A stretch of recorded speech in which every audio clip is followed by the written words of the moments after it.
Wait, I'm good? You're good. Put on your young headset and don't move a muscle. You don't even need to deep throat. I can't do anything. You don't even need to deep throat the mic this time. I'm 10 feet away from the table. You're the one who moved 10 feet away from the table. She told me to. Yell at her. I'm yelling at you.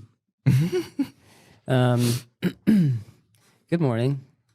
Good morning, Krusty Crew. You guys both have energy drinks, so I'm going to rely on you to bring at least 80% of the energy today.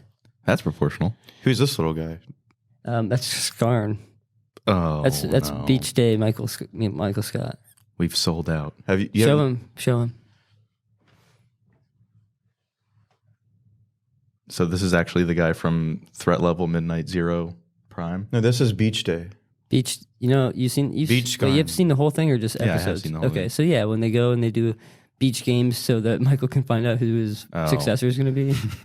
When they Based go to on that a little series island. of Successor season 5. Well, you said it was Scarn, and I know that that's the character from his movie. Yeah, Oh. me and Zach just say Scarn for Shits and reason giggles. at all. Well, yeah, okay. Anything to avoid hearing the words Michael Scott.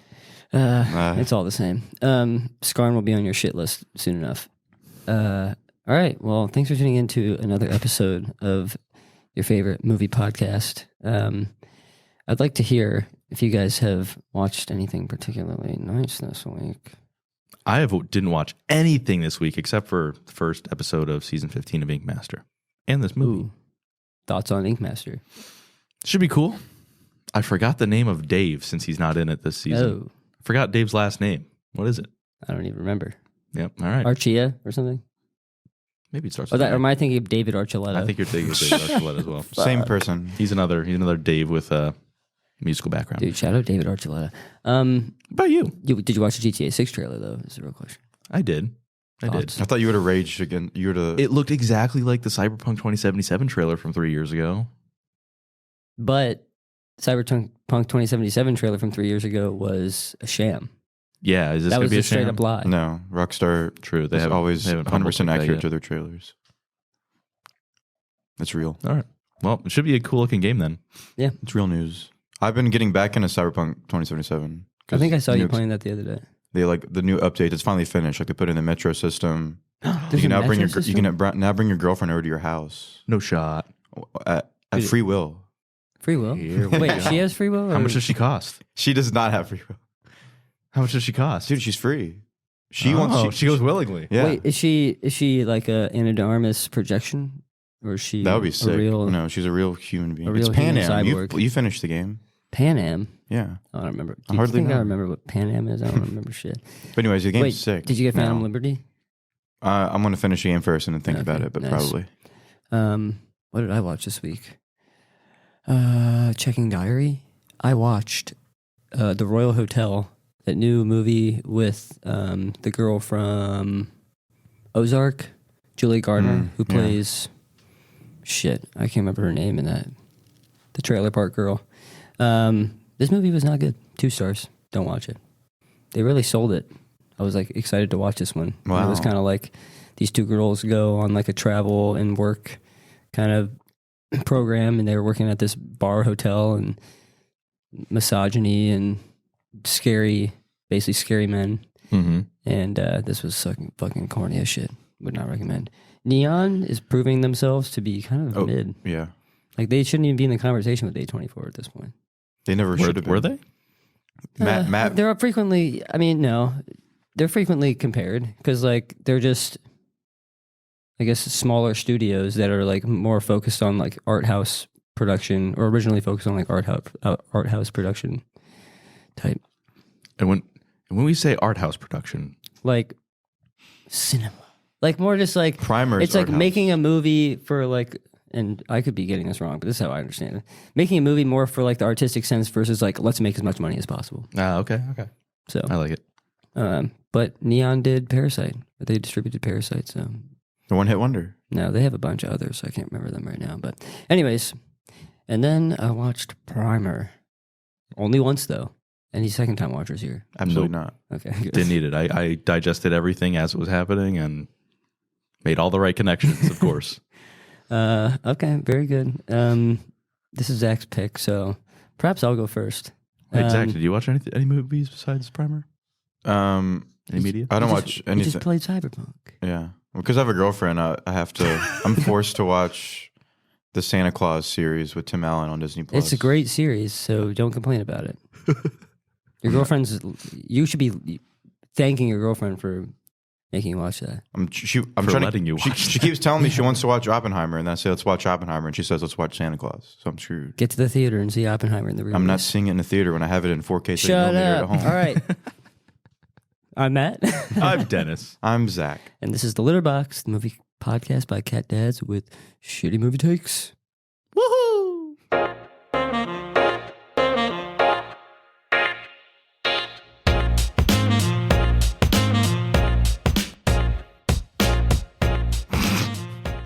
We might have to pay Nintendo for that That one. was literally. That was really Is that good. on purpose? No. You understand what I'm saying, right? Yeah, Okay. Mario. Yeah. It's a me, a Mario. Okay. Quick rundown before we do thoughts here. We watched Primer, released in 2004. Extremely low budget film, $7,000 budget. Did you guys see that? That was awesome. Crazy. 800 plus thousand in the box office or For the something price ridiculous. of a used sedan. Literally, it's actually quite inspiring to know that you can make a movie for $7,000 and it can be as successful as this. Yeah, like Like Blair Witch Project, another we should example of totally low budget. do that. I couldn't do this if I tried. But you're really smart and you know movies, so maybe you could probably help with that. I could pull off this movie. Ooh, with our powers combined, Zach? I'm in charge of the writing, cinematography. You guys do the acting. Bada bing, bada boom. I'd actually be curious to know how we would act if we were actually trying. Litterbox coming at you from LA next year.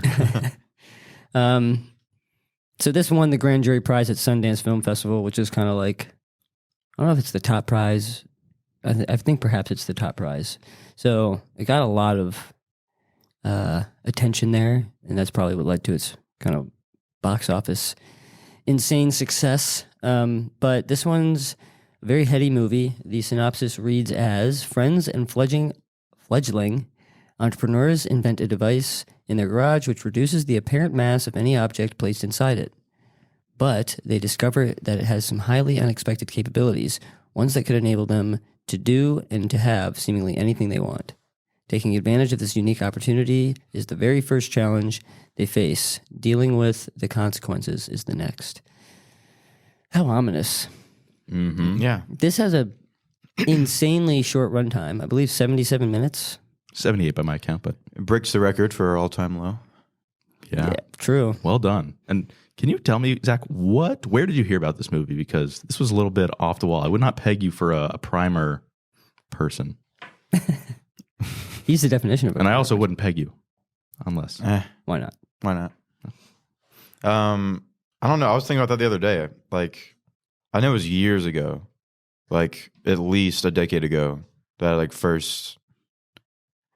I think it must have just been random. Like, I just saw like maybe a synopsis somewhere, or I don't know, saw like most like heady movies or movies that like, I don't know. I think I definitely saw a list recently, and it might have been it. I saw it years ago. It was like a list of like, or maybe a review, and it was like the most, like if you're like a thinkers person type of a moviegoer, like this is the number one. Like, watch this. And I think that's always like just stuck in my head. So I've always wanted to watch it. But I remember I like ended up being like, I don't know why. I just like, I think it was because it was art house. And at the time I was like, I'm not going to watch an art house movie. Mm-hmm. And then so I just read about it. And so I read the whole plot. Oh no. But that was like years, like I totally forgot everything. That was so long ago. That was probably like 2010 or something. And I remember being like, holy shit, like this is amazing. And then here we are all these years later, actually fucking watched the movie. Nice. I was going to make a joke about how 10 years ago you probably couldn't even feed yourself, but then I remember 10 years ago you were probably a junior in high school. Or senior in high school, so fuck me. All right. Very swell. I guess I'll go first. Or let me give some more details. So, released in 2004, as I said, directed by Shane Carruth, who plays Aaron in the movie. Mm-hmm. And he hasn't been in anything else. He's directed one other little shindig, nothing crazy. We also have David Sullivan, who's playing Abe. David Sullivan is proven to be an actor in other things. Wow. I believe that. This is not just a couple of friends, or maybe it started off as such, but He's been in Argo and Sharp Objects, which is the HBO adaptation of the book by Gillian Flynn. Yeah, I've been wanting to watch it. Starring Amy Adams. Queen. So, yeah, it's really just the two characters we have in this one. Everyone else is ancillary AF. Mm-hmm. But in terms of my thoughts, Andy, if you're listening, buddy, you hyped this one up quite a bit much for me. It's definitely good, but after this, Tenet is like the V2 of this movie. V6. Well, yeah, but like, I know what you mean. Tenet is this movie with a high budget. Well, you've seen Tenet once With a way better script and way more complicated that requires more research. That's Tenet. I'm so interested to see why the blood vessels in your eyes are popping. He hates Tenet. Well, yeah, we'll get to that. I thought with $7,000, I mean, it's all the concept and the idea. Like, you can't have a big set. You can't have like some crazy visuals. I think they did a really good job with the money that they had. The acting was actually solid for people who it seems didn't have acting experience before that, likely. It's giving 2004 low budget. It's grainy in picture and sound, highly creative. The physics are, I guess, somewhat accurate, or like... I ran a sim, it all checks out. Trust me. Okay, perfect. Wait, are we talking to V2 Dennis or original Dennis? I don't know. I liked it. I think it was maybe like... I think I got really excited about it, talking about it, and then I watched it. I was like, okay. And at the end of the movie, I was like, me and Zoe watched it. And I was like, Jesus. But then I read it, the plot, and I was like, oh, okay. Like it wasn't like I needed to watch it for a second time to understand. I think it would have helped me maybe appreciate it a little bit more, but I definitely got all I needed from the first read of the or the plot, and then there's a little diagram on Wiki that Andy mentioned that shows kind of like original timeline. Well, we can go into that here soon. There's like, yeah, whatever. There's some dynamics in this that make it a little bit more confusing, but I think it was an easy read, and that's that. So I don't know. I'll start this one off at like a 7.5. Oh, not bad. Your vibe and tone there made it well, like a 5 or 6. I was coming from like it was a 10 like already. A 9. You know, like that's the angle I take. It's like if I know nothing about the movie, no expectations, then that's when I start off with positive things for a positive score. But if the expectations are really high, then I start off with negative things for a high score to like justify why I brought it down. 7.5 is like, that's a good score. You liked it. Yeah, it was really good for what it was. I mean, I'm excited to get. I'm excited to hear your positives. Into the beef of it. I hated everything about it. 7.5. All right, Dennis. All right. Andy did really set this one up to be a kaiju of a movie for us. Please define kaiju. It's like the blanket term for like big monsters like King Kong and like Godzilla and Mothra and stuff. Dude, Godzilla -1. We have to see that. That's just a side note. This is a vote to get you into the. Well, I don't know. I was going to say something about a spelling bee, but that doesn't really apply. You just have a great vocab. I was and I hope the listeners appreciate that. They should.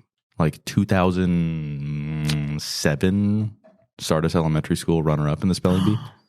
What word did you lose on? Validity. But dude, we were in like the tiebreaker round. Well, still, and it's like, how old were you? We were out of words. We exhausted the entire word list, and so they just started like going to the alternate list and stuff. And they were so tired, they just started like mumbling the words, trying to get somebody to fuck up. And I was didn't hear the language of origin for that one, probably. Yeah, dude, he was like flidity, and I was like, "Can you repeat it?" He's like flidity. And he was just like, I was like, they were "What just word saying are you shit saying?" to like fuck you guys up. Yeah, so they could go no, home. seriously. Yeah. Okay. So I lost to a third grade girl. Well, I was in the spelling bee one time, and the girl lost to Safari, and she put 2 R's. So Gangsta. That's hella embarrassing. Ouch. Anywhooms. I thought Andy mentioned that you have to pay attention to every single thing in this movie. And so I started watching, and low budget dialogue is kind of hard to understand. And so I was like analyzing every single little word they said, and I was trying to pick up on every single piece of like imagery in the scene, every single prop in the shot. And none of that stuff was really all that important until like, 25 minutes in. whenever time travel stuff starts. Oh, spoiler. I think that's in the. We it's in definitely some mentioned sort it. of summary okay, slash yeah. synopsis. Well, I was And scared. Andy talked about time travel last week, so Okay, true. I was scared to say it. I don't want to be responsible. It's in the synopsis. They accidentally find time travel. That's in one of the synopses I read. Synopsis. then after that, this movie gets really, really good because as they start to time travel and everything, lots of creative stuff happens. And I really, really like everything that they accomplished for the price of like 2,000 Happy Meals or something. Not even. Zoe, fact checker. How much is a Happy Meal times? Jamie, can you pull up the price of a Happy Meal? I'm the Happy Meal guy. Also, I should plug my computer in. But So you all can see the price for a Happy Meal. 2004 Happy Meals.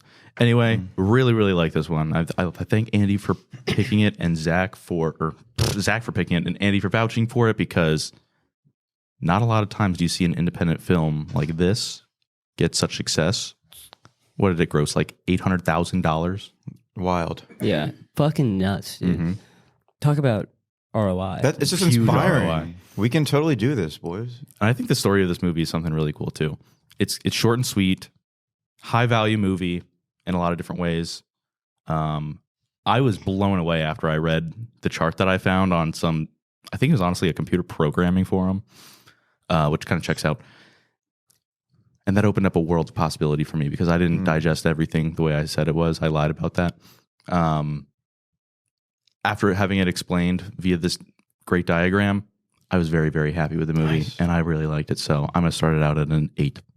Nice. That surprised me. That was an upsell. 8.5. No! Make it 9. Do we have Damn. 9? Going once, going twice. I thought I was going to have the highest score. I really love this movie. It's some I don't know. Andy did kind of overhype the complexity of it, but he didn't change my expectations. And I didn't have necessarily high expectations. I just wanted the movie to live up to its really cool synopsis, basically. And it exceeded my expectations, but honestly, by a long shot. It's just, I don't know, everything about it. So, I try to think of it in terms of, it's an art house movie, it's low budget.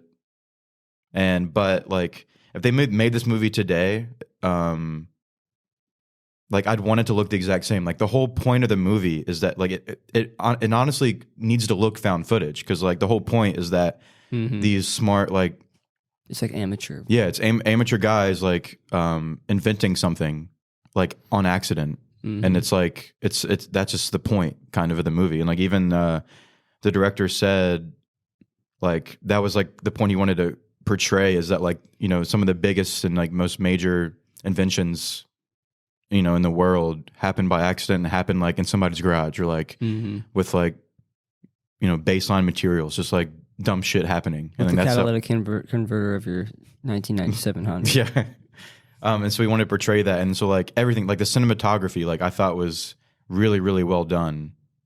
Everything about this, I thought it was going to be shitty. Like you said, it's the first scene, it's oh, this is so 2004, basically. It's the first thought in your head. Yeah. But, the way the movie gels, it's just kind of perfect, with what it's trying to portray. But then, yeah, the story is sick. I always pause in the movie every 25 minutes just to sit there and just think. And it's oh, how does this work? And I love the fact that I did that or I had to do that. And then Dennis said, after the movie, reading about it, and then everything clicks even more. And that's when it reminded me of Tenet. Whereas after a bunch of this one doesn't require a bunch of viewings like Tenet does, but it does require a little bit of research and reading and summarizing. And once everything clicks, I was holy shit, this story is fucking sick. I also loved a lot of there's a lot of small things in the movie thrown in there with big existential consequences and themes that really make you think after the movie. And this is the first movie in a while where I haven't really stopped thinking about the movie. I went to bed that night and was just thinking about it until 2 a.m. and until I fall asleep. I don't know, this movie just has an impact. So it's yeah, it exceeded my expectations in a lot of those areas.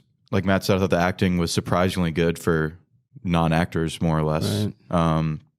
So yeah, I really, really like this movie. Sounds like I just kind of overhyped it more than Dennis, but I'm giving it an 8. It could go up to 8.5. I need to look at my scores. I looked at the scores before. I was I'm giving this an 8. It could easily be an 8.5. I need to go fact check my own sheet. But yeah, this is a classic for me. A classic. Yeah, this one made its rounds on TikTok. I feel like, if you enjoy X movie that makes you think, you'll enjoy X movies that make you think. And this one was on there. And I feel like I've seen this poster 1,000 times. I don't know why, but it's just like, that's crazy that you knew about this 10 years ago. That's Damn. I think I'm like, in my head, I'm the most chronically online person out of the three of us. But I had never heard a smell about this movie. You also hadn't heard of Eternal Sunshine of the Spotless Mind, which is kind of crazy. Do you ever go on like Letterboxd and just look up like top rated for like whatever decade? No. Oh, that's how I like find a lot of, just to like, now that we're in the film industry, I need to have seen movies that are, as you'd say, classics. Fair enough. Which I still haven't seen almost all classics, so I'm really making great progress on that. But yeah. This one fits nicely into the IMDb's user poll top 35 most original movies of all time. Oh. And of all time, as in from 2000 onward. All time that matters. Yeah. Which excludes the first several years of all three of our lives. All right. Can we get an honorary score from Zoe, camerawoman extraordinaire? The only score that matters on this show, to be honest. 8.2 from Zoe. Wow. Okay. Nice. Did you go home and read about it? No, I went to bed. Okay, she went to bed, and maybe that was for the best. She got her sleeping self digested rather than her awake self, and perhaps that's for the best. Okay. Well, there's a couple things I want to talk about. Should we just go right into spoilers? Yeah. Yes. Good time as any. Okay. We're here, and we're in spoilers. There's a lot of crisscross applesauce between versions of Abe and Aaron in this movie. Abe... They were the two main guys. Yeah, two main guys. I guess I don't even want to try and summarize this without reading something directly, since it's going to be a mess. But basically, they're making this machine to reduce the mass of objects.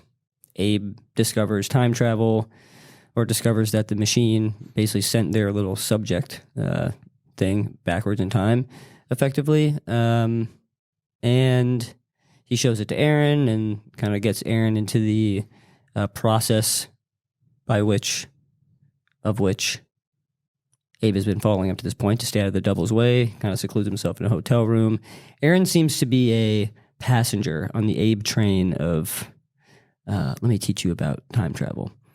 I guess, come to find out, that was like not totally the case. Or like, how did you guys digest the timeline, and then how future timelines impact original timelines / am I even thinking about this correctly? I'll take a whack at it here. So, very convoluted in the grand scheme of things, for sure. So, we've got, like you said, their passion project is trying to find a way to reduce massive objects and stuff. They accidentally find out that they've created a machine that can send things back in time.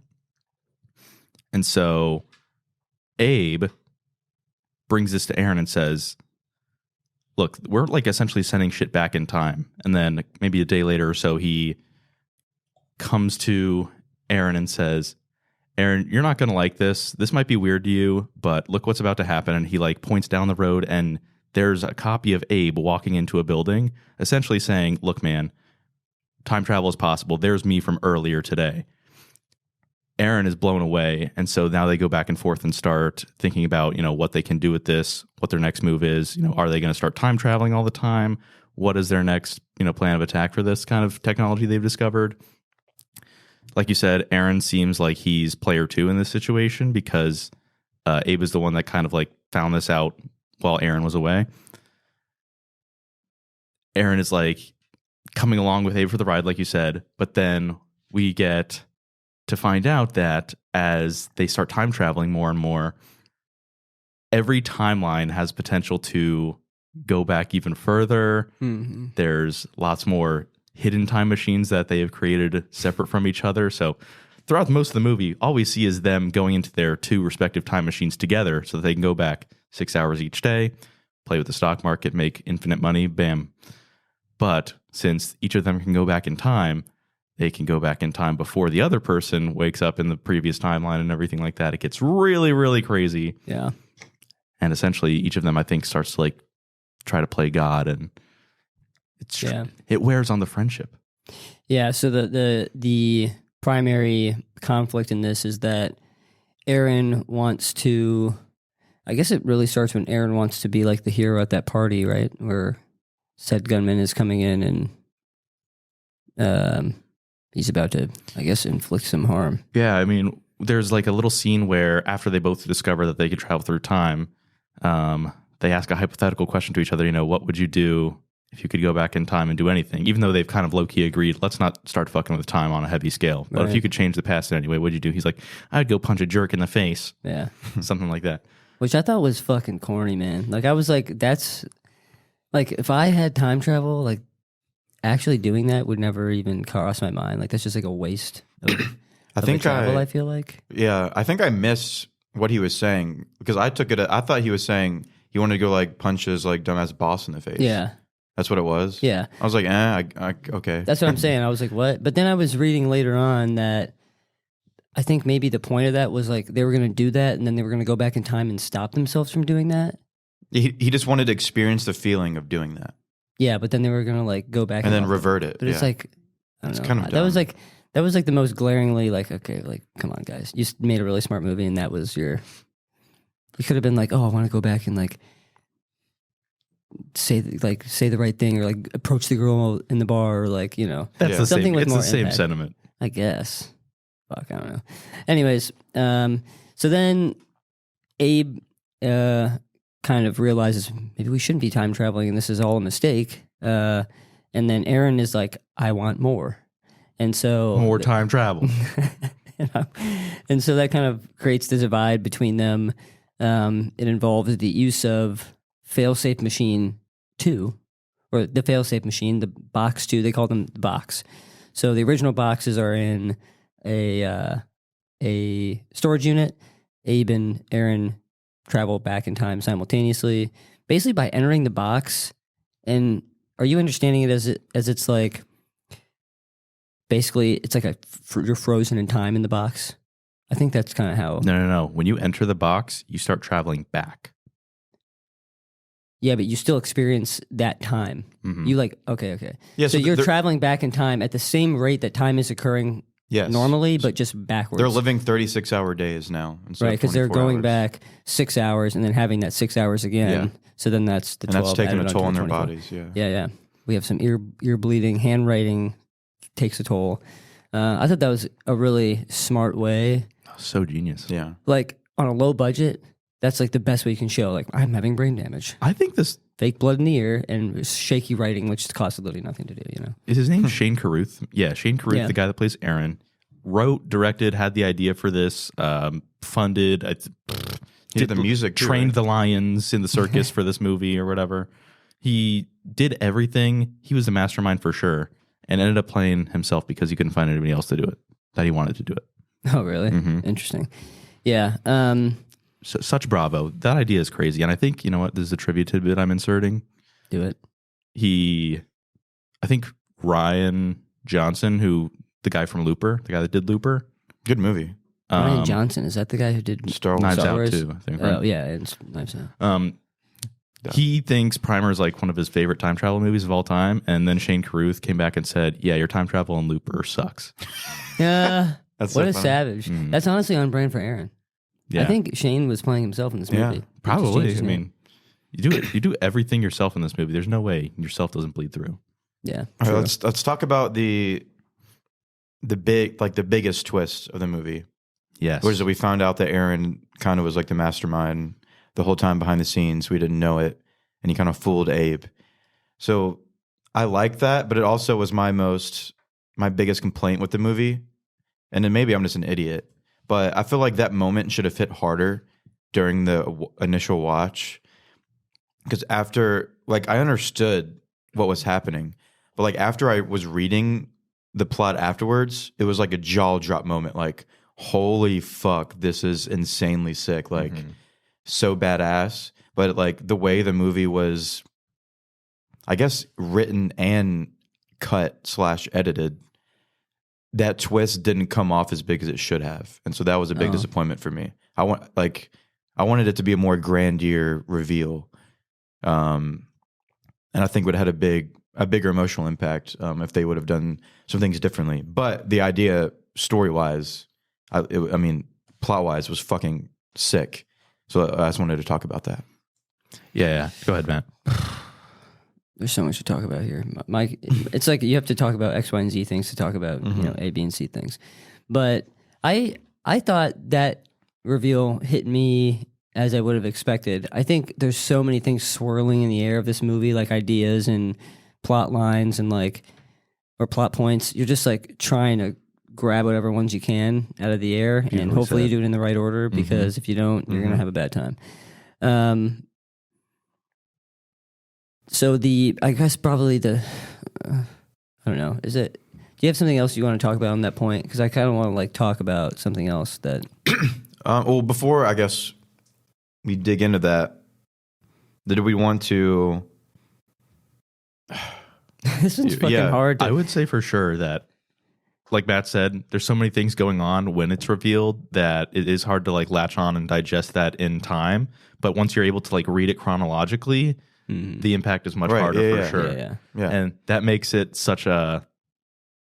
I guess the impact comes from the explanation and the epiphany that you get after the fact rather than from the real time viewing. So maybe Andy's right. You got to watch this another time. Yeah, and that's kind of like what I said, and I'm mad at myself for not watching it twice, because right when we finished it, Gabby's like, you don't need to watch this twice, just read this. And I'm like, I can understand it after reading it, but I can't appreciate it to the level I should after, and so I did read a couple of points about the movie, one being that they didn't really spare the viewer or dumb it down at all for the viewer.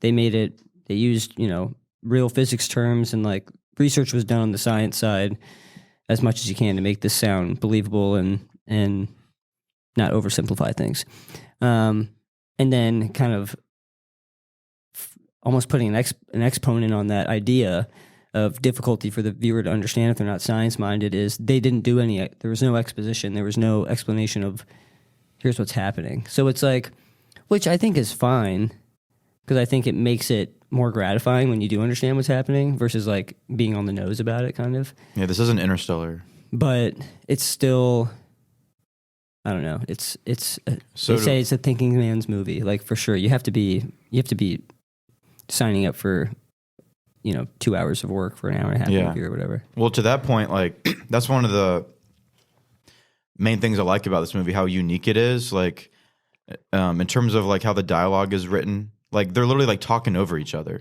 and it's such a unique. And I don't think I've ever seen a movie like that. It's it made me want to focus more, and it kind of pulled me in more to the movie in a way. I don't know how to explain it. Yeah, I just liked that they were talking. It just seemed like natural, actual conversation. Again, I keep saying found footage. It felt very found footage to me. They're just trying to show just dudes conversating over blah blah blah. Yeah. And then it happened. They could be conversating over. That's a real word. I think it's conversing. Conversating is also a word. Okay, sorry. Zach's many of made up word. I won't get it. Now when I say real words, I still get laughed at. Sorry. You've done it to yourself, but they'll just be talking about random shit, and you're I don't know, should I be focused on this? And then in between that shit is probably a huge scientific, I don't know, idea of the movie that you have to grab out of there. It was just it goes to Matt's point. It's or actually no, Dennis said it earlier in the fact that. Wait, I want credit. Sorry, you both get credit. But Dennis was you don't have to sit there and really listen to every single word they're saying, sit there and pause the movie because they're talking so fast, talking over each other. It's that's not important, but I don't know. I like the way that was portrayed. So to that point, you definitely don't have to listen to everything, but I think if you do and you can catch it, and this is tertiary level of priority on first viewing, a lot of the dialogue is meaningful, maybe more so than you'd expect. For example, I read one comment online that called this out of, by the way, there's a whole subreddit on this movie if you just want to understand the idea of people that exist to figure out every single. That's sick. I'll be looking at that later. I want to talk about that. I want to come back to that idea. But someone mentioned the piece of dialogue where they were sitting in the library or whatever, doing research after, I think it was their, after they had time traveled, looking at the stock market. What stocks are performing well or going to perform well, so let's, we can invest in those in the past. And Aaron's like, oh, this stock goes up like 600%, like it's 300%, earnings per share is against expectations, blah, blah, blah. And Abe's like, oh, what do they do? And Aaron's like, it doesn't matter what they do. It matters that they make money. So that does two things. I think the comment online was like, oh, talking about capitalism and how people just, I didn't care about that point, right? It's just like, No, it's not. obviously, well, it's like you can tie that. I see how you could tie that. Like big corporations don't care about like the ethics of things. But I think what I got from that quote was that it's showing the difference between morality between the two characters. Abe's focused on like, well, like, what are they doing? Like, why, like, should we be investing in a company that might be doing something bad or like not knowing what their whole business is about? Mm-hmm. And Aaron's like, I don't give a fuck. Like, it makes us money. Like showing the selfishness of Aaron versus like the concern about the ethic clause, I guess, of Abe. Mm-hmm. So the point being that in those small pieces of dialogue that are seemingly irrelevant or like You can don't get something matter out to of the it. main plot of the movie, you can get something out of it. Can we talk about this? Yeah, that was my next thing. Dude, this is so great. Yeah, whoever made this. This is the coolest looking or the coolest concept of time travel that I can think of. Hot take, 'cause I'm an idiot. But like, after I watched the movie, or even during the movie, I was like looking at this diagram, and I get more out of the movie than this fucking diagram. Oh. Like the diagram confuses me more. So I think that the diagram helps to explain causality in like the original timeline. Because the biggest thing I get caught up on is the fact that, so in the original, original first timeline that we see, we have Abe standing on top of the building, looking down at Aaron sitting on the bench. Mm-hmm. And that's like when Abe's about to be like, okay, I'm going to go tell him like what I've discovered, blah, blah, blah. And Aaron's listening to like March Madness game or whatever, and he's like, what's the score, blah, blah, blah, and he's got this earpiece in. That's what we think he's listening to. Well, that is what he's listening to, I think. But No, I later didn't on in the take movie, that. we see the same scene happen, but Aaron is now... Actually, it's revealed that Aaron's listening to basically the dialogue from the original conversation, which had to happen for there to be a recording of it. So keep that in mind. He's listening to the original conversation so that he can say the exact same things that he said that will then lead Abe to still show him the time travel or develop the time travel. He wants the time travel to be invented. Abe's trying to get rid of it. Aaron's trying to make sure it stays around because Aaron wants to use it for selfish motives. But originally I was like, how can he go back in time and cause something to happen for the first time? Like, it feeds into itself, you know what I mean? It's a paradox. Yeah. But this diagram shows that it's not really a paradox. It's a whole nother timeline that's being created in the A original. parallel timeline. But the Yes. original no longer exists. Like, the original timeline is purple and it ends along with the original person, right? Like, noted in the very last thing here, double creates the altered future for the double alone, and the original loses his existence as such in the loop, as his future is only to enter the box. Mm-hmm. So without this, it would feed, like, if it was what you're saying and it was like causal in the original timeline, it would feed into itself. And there would be like infinite doubles in the timelines. And it wouldn't make sense. And I'm really glad that this is how it's structured, because you can't go back and like cause something to happen for the first, like, if time travel is not invented, how do I time travel back to create time travel? You know what I mean? Like, it doesn't add up. So, and I did read online also that it does address that he's listening to March Madness at first. That makes so much more sense. And then now. he's like still obviously looking exactly the same, except this time he's listening to the conversation. And then But where's his former self? He killed him? his former self doesn't exist anymore. Well, No, so in that that's the other thing. timeline, he's drugged in the attic Yeah, that's what I Oh thought. yeah, okay, yeah. because Aaron, being the mastermind of everything, he had discovered Abe's failsafe box and then used that to become one step ahead of Abe. Even He brought a box. He brought a modified version of the box that can collapse and fit inside another box back to then do it again once he got in the past. Aaron's such a fucking badass. You wanna be Aaron? genius. He's I the do. ultimate time lord. You want to, dude, let's just talk about the end of the movie, the final scene of the movie, where, well, okay, so 2 scenes. Abe is trying to prevent himself basically from creating time travel. He's scouting his original self out Sabotaging him. perfectly. Great, dude. Vocab? Even that's it. Sabotage. Saboteur. He's sabotaging his past self so that his past self never successfully invents the time traveling device so that nobody can fuck up any timelines from that timeline anymore. And then we see Aaron, who has moved to another country as he stated he wanted to, and he's directing a group of French workers on how to build a box the size of a fucking warehouse. Mm-hmm. And it's nuts. Nutso, I tell you. The implications are literally limitless. Primer I 2, love anyone? that ending. That ending is fucking great. No, yeah, I loved it. Because it's like, I've said this time and time again, but I hate when a movie ends on a good note or even like a resolved note. Like if you're gonna have a cliffhanger, I want to feel doom. I want I want the camera to cut and like bad things happen afterwards and me to speculate what kind of terrible fucking things could happen. And I love this ending for that reason. So, but yeah, do we want to talk any more about this loop or cause and effect in this movie? So this really didn't make sense to me at first because I was like, wait, why? I was like, why do we not get infinite doubles? Why if they're going back in time, do they not, why does one guy, how does this guy lose his existence? Where does he go? But then I was like, oh wait, yeah, he enters the box and then he's gone. He goes back in time and he's in a different timeline then. Yeah. Okay, explain that to me like I'm a 6-year-old at a lemonade stand and I don't know how to run my business. Okay, so if I get in the box, I go back in time. You get in the box, you go back hold 6 on. hours. Even before that. So this second step, he activates the delayed switch. He pretty much says, all right, I'm going to set a timer for, 15 minutes? Yeah. 15-minute timer. That allows me to get the fuck out because when this thing turns on, future me is going to pop out. Mm-hmm. Yeah, I don't totally understand that. So the delay switch and like this why is just it so has to turn on for him to come out. Well, it only really allows him to avoid encountering himself because he doesn't know if Back to the Future thing's going to happen where he evaporates if he touches himself or something. But how does he know that in 15 minutes his real self will pop out? Or like, gotcha, I got you. Yeah. Just hang on to that. So he activates this delayed switch. He says, all right, in 15 minutes, this machine will activate. And then he fucks off. Yeah. He goes to a hotel just to isolate himself, right? He does his stock stuff.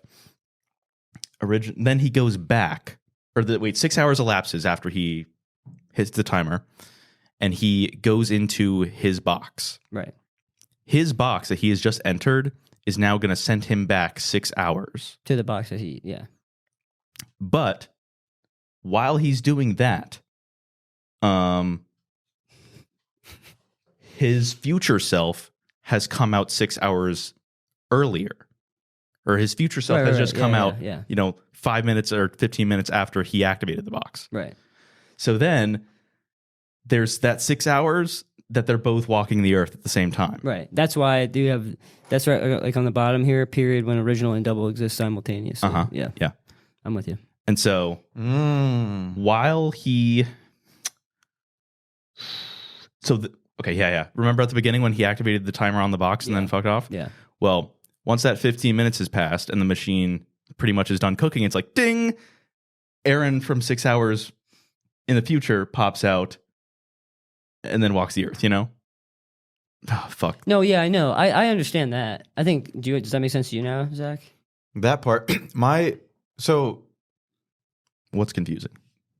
I think it's just like an order of events thing that I'm confused about. So like, which is my favorite scene of the movie, when they're at the U-Haul facility, Abe brings Aaron there to show him his future self walking, which is a cool scene, by the way, because Aaron's like we need like some sort of storage facility that controls temperature, and then he looks and it's like there's a fucking U-Haul storage facility right there. Like I just thought it was like really funny. But he had already put the box there at that point, which is even Is crazy. already. Yeah. There's like 3 layers there. Yeah. But so my question that I'm getting at is, when Abe is showing Aaron like his future self, revealing that to him. How did Abe? No, that's his past self. I mean, past. How did Abe figure that out? How did because Abe was already. When did Abe first see his self? I guess I'm confused about the invention of the time because travel. the Abe that was showing Aaron was future Abe. But he must have gone back more than once at that point because he had to do it himself. Yes. But we didn't see that. Yeah, the movie didn't film or show Because if that it did, process. then we would have. It would have been a reveal to the audience, but not to Aaron, and we got the reveal at the same time that Yeah, Aaron did. That was the first future Abe. Was the one that was showing Aaron. He's like, Aaron, look over at the U-Haul. No, I don't think so. Second future Abe. First future Sure. Abe saw it himself, right? Maybe.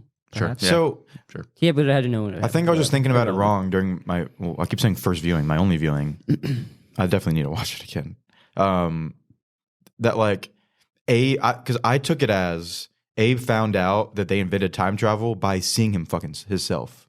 He did, but he was by himself, but that wasn't shown. He was like, "Oh, I saw myself, so that means we must have invented time travel. So now I got to follow these events to make sure that I follow through on inventing time travel, or not inventing time travel, but going into the box itself and starting those sequence of events." And I thought that it was only started because he saw himself, and you see yourself, you're like, "Holy shit, we must have done something." Yeah. Get what I'm saying? Yeah. I mean, he did see himself. I guess maybe I'm not understanding. What's the final question? 10 words or less. Just move on.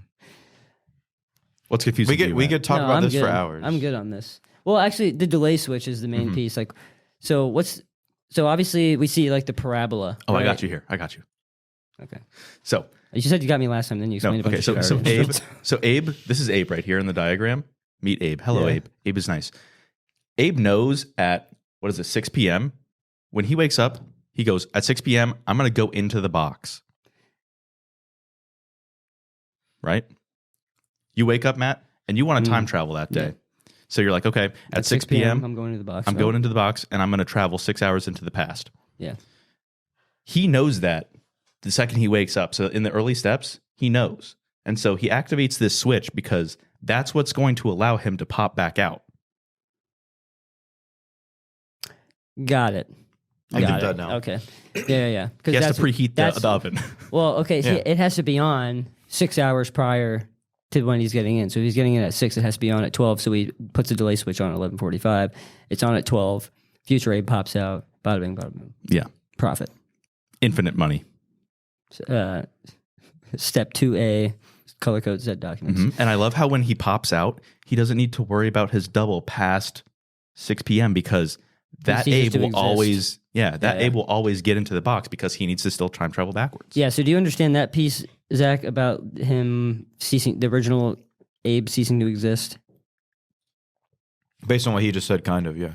So like this is basically infinite. So like each time travel would just continue to go down. Mm-hmm. And It creates because, like- a second or like another order of the events. Yeah. Another It's nuts, dude. I'm guzzling this And if movie. you watch Tenet 4 times, you'd be doing the same thing over Tenet. Unlikely. No, I agree. Tenet is like that. I struggle with causality though. It took me a long time to figure Well, out like There's a lot of parallels between this movie and that one, just in terms of how the science works in general. Because like they're trying to reduce mass, which is screwing with big physics words and time. But Tenet is just reversing an object's entropy, which in a way is very similar.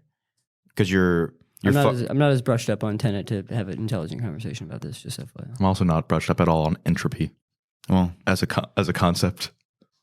never mind. Or as a word. Because like a set of letters. primer has to do with like photons.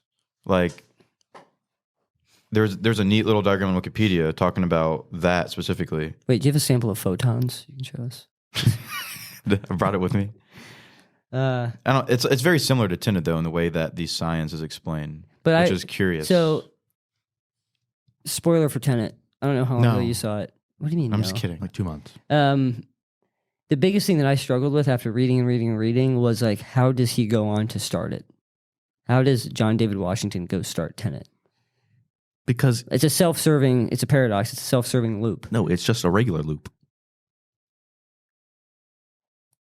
I think He has to go through Tenet. Yeah. He has to go through the sequence of movie or like the events in the movie to then create Tenet. Yes. But how does he start out at Tenet if he hasn't created it yet? True. This No, there's a great explanation for that. A good one too. It clicked for me. I'm delighted to hear this whenever we talk about it. But I like this structure in terms of, like, I appreciate this movie for the fact that it's simple enough that I can understand it after one read through. Yeah. This diagram makes sense to me. The delay was like a minor part, whatever. Yeah. I can read the sequence of events on Wikipedia just like a regular plot, and it makes sense. Now, I wanted to talk about this earlier. This made me realize, or maybe it's just like was the movie and how it was executed and like the fact that it was so easy to understand that made me think this way. But like, why does there always need to be like why is there a subreddit that exists on this where people are trying to be like, well, this happened and so like this must be the case, and like going so far, like trying to figure out like the basic pieces of the fundamental like science or like explanation for literally everything. This makes enough sense. Because it's fun. I guess. Because people are neurodivergent and have an internet connection. But I guess that's what I'm saying though. I think that there's a subset of movies that we don't get enough of, which is movies that make you think and that are challenging to understand upon a first viewing, but are very easily understood after it's explained in basic terms. I think that's just subjective, like on the viewer. Like I would prefer a movie like Tenet where like it takes tons of fucking research. I didn't say I have a preference. I said that there's a subset. This bucket is lacking. This is a unique movie in that sense, in that it's very complex. Agreed, yeah. And it involves complex topics, but it's easy to understand afterwards. Tenet, there's a bunch of movies that are like, that almost get off on being complex, right? Like their whole thing is like, you don't understand this and I do. He. Yeah. This is right, like, you understand it and now you appreciate it more, but like there's some, and I can get on this train to some degree of like appreciating a movie because I can't understand it fully, or just realizing that it's so complex that like the writing and the kind of storyboarding or like whatever, the process behind the scenes must have been like insane, and makes me respect the creativity and intelligence of the people behind it and like respect the idea. But it almost is like I respect the idea more than I respect the movie. Well, you understand this movie. In this case, I respect the movie and the idea because they come together well. I may challenge you that maybe this movie's deeper than you think. Like you say you understand it, but there's different layers to it. I understand it enough. I guess. Well, like I've talked to people that saw Tenet and really liked it the first couple of viewings. They're like, yeah, I understood it, and I'm like, no, you didn't. You think you understood it, but you didn't. You're part of the subset that gets off on it being complex. Well, I'm just saying, like, it could be. I'm just challenging. It could be more challenging than you think. Just because you understand it, it's not challenging for me to understand the basic timeline, though, right, and the causality. Because, like, I don't know. I mean, I get what you're saying. It's simple enough that I don't have any problem with that set of movies over here. I just appreciate that this also exists, and I think I would like more of this. More, please. Fair enough. Mm-hmm. Ding ding. I don't disagree. I'll have another. Yeah. Primer 2, Return of the Machine. Return of Aaron in Paris. Opening scene, the Eiffel Tower is inside the box. Yeah, no. We should perhaps get some final scores going here, unless you guys have some other stuff to talk about. But this one is really, I just want to say, this movie is... Where's my Jeopardy button? Jeopardy music button. Just if you like heady movies, and I guess I'll talk about this in my recommendation piece, but if you like heady movies, but maybe you're more tired than you were 10 years ago in your spry young years where your brain was fresh, I like that for this. Like, I could show this to my dad and he'd be like, oh yeah, that's cool. Versus if I showed 10 to my dad and like gave him 2 hours worth of content to read online, he'd be like, why bother? I guess it's more... Accessibility is sometimes a good thing. But you can make a whole other argument on this movie that this is not accessible, just in terms of... All right, make it. Well, Ashlyn hated this movie. She thought it was stupid and a waste of time. Why? So there's a set of sub people out there that think but did you think that was because it was inaccessible? Because even when you're watching it the first time and you don't understand completely the chronological order of events, you understand the basics of what happened. You understand that Aaron went back and sabotaged, and you understand how the movie ends, and... Like the whole Mr. whatever his name was, the like guy who Rachel's dad. Yeah. Like I didn't totally understand that part, but like wasn't really. I knew that he came through the box, and I knew that it was a problem, you know, and like. So I don't know. It's accessible enough. because I just read a book recently and I was like, this is a little bit too accessible, but I think this is the sweet spot. But yeah, before we go into final thoughts, and there's like little things in here. Like this movie's like low-key kind of funny. Yeah. But like the one line that stuck out to me, I thought it was hilarious. Like they're Abe and Aaron are just chilling. I think they're just passing time for 6 hours. And Aaron's like, I'm fucking starving. He's like, I haven't eaten since later this afternoon. Oh, and I was like, that was like a brilliant little line. Yeah. But you don't get a lot from like a time travel type of movie. Yeah. That's like usually too on the nose, like Back to the Future. Like I don't know, like little things that wasn't necessary.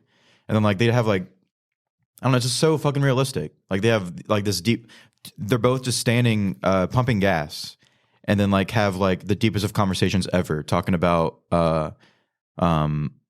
fuck. So I need to take notes.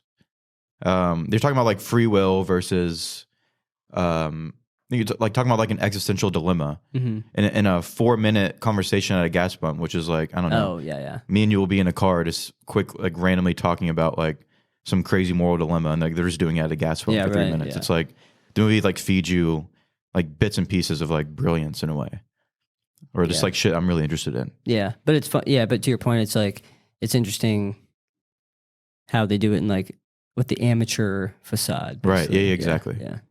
Yeah, I like that. What was I going to say? Oh, another little detail of like dialogue, or not necessarily dialogue in this case, but they were playing Scrabble in the hotel room to pass time. And Aaron had, I saw this also online, so I can't take credit for noticing it, but Aaron played a word that wasn't real in Scrabble, and like the whole point of that game is obviously you have to be like, hey, that's not a word. But Abe was like too sheepish to say that, so like it's kind of defining like who's got the pants on here and who's going to be like who's going to be Deep. pushing the boundary. You see, I didn't even know that couldn't be a word, so I was too stupid. I just thought it was because they were such smart guys that they, of course, they were playing Scrabble in a hotel room and they would come up with this word that moron like me has never heard of because they're smart. Or maybe the word was a new word in the future and then they played it in the past. Whoa. All right. Any other? Yeah. We got a few minutes here. One thing I'd like, I guess a little spoiler for my final review. I think I'm going to keep my score the same because like I do have some issues just in terms of like a entertainment / story standpoint. Like I just did not give a fuck about the whole side story of like him as an Aaron. Aaron's whole point of trying to go to that party to like save Rachel and stop the gunman. Like I just did not care. Like that was a waste of time for me. And like they could have done so many other interesting things. And it goes to your point earlier about you're not caring about, what was it? I'm blank. My head hurts. From thinking about they this just movie. about going back and punching the boss. Yeah, just like little things like that. Like you could have done so much other interesting stuff, but like that whole party bit, just like kind of took me out. I'm like, I don't. But also to make a, well, you go ahead. I was gonna say I kind of like that because this movie is kind of like has small scale written all over it. You know, small budget indie film, 2 guys, story of just them and their friendship and some science, and the time travel's on a small scale too. They're only traveling back a maximum of like 6 hours most of the time. Well, no, I'm not. With the exception of like maybe they go back in time 4 days at some point. Anywho, I'm okay with the small scale, right? But make it a different thing though. But then they're like the crux of what Aaron's trying to redo and perfect and do over and over again to get his desired outcome is still a small thing. Maybe I think in the actual movie, like Rachel dies at the hand of this gunman at the party, and he wants to save her. That's not even his girlfriend. But he wants to redo it all the time because, you know, he's kind of just like a small scale dreamer. His dream is to go back in time and like punch his mean boss in the face or something. I don't need some grand thing like he needs to save the world like John David Washington in Tenet. Like I love that it's small scale and it's a small problem. I didn't really care for some random dude with glasses goes to get like it's just unrealistic to me. This dude has an ex-girlfriend, gets invited to the party by Aaron because they want him there to set him up, and then he wants to kill her new boyfriend. Like it was weird to me. It was like very odd. It was just like unenjoyable and took me out of the movie. You could have been done something different, I guess. Yeah, but still small scale. To Dennis's point though, it's like while the idea is big, like it's still like their lives and they can only. I'm saying I don't care about their lives or their troubles. I know, but it's like realistic, right? Like if I like my first effort back in time travel. I'm not going to go try and stop like the assassination of JFK or some like fucking. That's what I just said. I don't need it to be saving the world or something. No, but okay, but like you want something bigger. So like, No, what do you want? I just literally just said I do not want it bigger. I like that it's small scale. I just didn't care for the party scene. It was just kind of boring. Oh. I just wanted something more like maybe more emotional, more interesting to the viewer from an entertainment standpoint. Well, that you could tie saving together. a life isn't emotional enough for you. It hit for They me. didn't film that well. It didn't I mean, feel I like agree. It was kind of like whatever to me too, but I guess I get it. It was in sweet, hindsight. and I think it fit the vibe very well. Yeah, I get it in concept and it's cool. I'm just saying I'd give this movie a higher score if it was just more entertaining in certain ways, and like they could have done that part better. I think maybe if he went back in time and like would have stopped his grandmother from eating a poison apple or something, you would have liked it better. To stop his professor from eating an apple that he put potassium cyanide. Yes, that exactly. Nerds. All right, let's wrap this jaunt. You want to go first, You guys have Dennis? both used the word jaunt before noon today. Good. Interesting. I like that. I stand by that. Let me pull up. Go back in time and stop us from saying John, please, or the word from being created. And It's okay. Something happened general. 6 hours from now that you guys aren't ready for. All right, Dennis, you fuck you. No, I'm scared. Give us your final thoughts, please. Good movie. Thumbs up. Hard to recommend though, because there is like a little bit of barrier to entry. It is very small budgeted. The film is grainy, and it's not going to be, I guess a visual masterpiece by any stretch of the word. But for people that are into science fiction, and I've been interested in science fiction since I was a wee lad, it fits well. It's very short too, so I really like that. It makes it easy to watch it a second time if you want to. Mm-hmm. Not a whole lot of bad things about this movie, but it's niche for sure. So I'll land it at the 8.5 that I mentioned earlier. 8.5. Yeah, Very because good. I think this is a really sick movie. Unique take on time travel that I don't think I've ever seen before, and one that I kind of like above a lot of other time travel movies that I've seen. Okay. Like you said, acting very well done too by a bunch of probably not actors. Yeah. Yeah. So very, very good. Yeah. All right. It's a unicorn movie. I like that. Bro, this can't be right. I gave The Witch an 8.4. That's rude. I am going to go with an 8.3 on this one. I'm coming up a lot because the more we talk about it and it gets my little science fiction brain going, Yeah. it's really well done. There are some pieces that I don't like about it necessarily, like let's go back and punch my boss in the face, let's save the people from the party, like maybe just more so boring. I understand, I guess, but for how creative this was scientifically, maybe it was lacking some creative in the non-science department. Maybe. Thank you. That's what my whole point was 3 minutes ago, and then I Sorry. got killed. No one killed you. You're still alive. say that. That's literally what I said. I got KIA'd. We were conversating. Yeah, 8.3. I think really, really well done in terms of making sure the plot is solid and like free of holes. I'm sure if I spent hours and hours looking at this, I could find one or two, but let me watch it, let me read real quick about it, and your average moviegoer experience for this movie, very solid. Like we've already said, really solid acting. Insane that they did this on $7. Well, not insane. Might as well have been. Not insane they did this on $7,000, but insane to think about that you could create a movie like this for $7,000 just because I guess it's the idea, and the idea is free. So, but to know that this is inspiring. This is an inspiring movie for filmmakers, I think, and deserving of the award that it won in 2004. So, yeah, 8.3. I would recommend this to any lovers of sci-fi, any people that like to watch movies that make you think, and people who are maybe a little bit turned off by movies that make you think, but are kind of like teetering on the edge, maybe. Like, give this one a shot. If you like sci-fi and maybe Tenet was too much or too big a pill to swallow for you, give this one a shot. I think this is a little bit more accessible and certainly doesn't require as much effort. So, 8.3 cents. It's just not going to be as gorgeous as Tenet. Yeah, which is fine. Which goes for the point of it. Can you pull up my scores, please? I may. I will. Thank you, okay. sir. Sire. Give me a scroll up. Yeah, okay. No, it's fine. Scroll down, please. Yeah, I'm gonna keep this at an 8. Thoroughly enjoyed this. I think this easily is my favorite take on time travel. Very grounded, realistic, and extremely creative. I just love that. It's like borderline found footage. Like I just love movies like that just try and have this crazy idea and then ground it into reality so deep that you actually think this could happen. And it's just very realistic in that sense. So yeah, I love that it's low budget. Like I wouldn't want a big budget version of this. Thought the acting was Tenet somehow very different in the sense that I'll give that to you. I guess it goes for different. I shouldn't things. just tie them because they are time related. Well, I guess if I want to make a counterpoint to what I just said, because I'm giving it an 8, which means I'm not giving it a 10, which means there's something missing, and that is like some sort of entertainment factor. Just like there's some boring parts, like.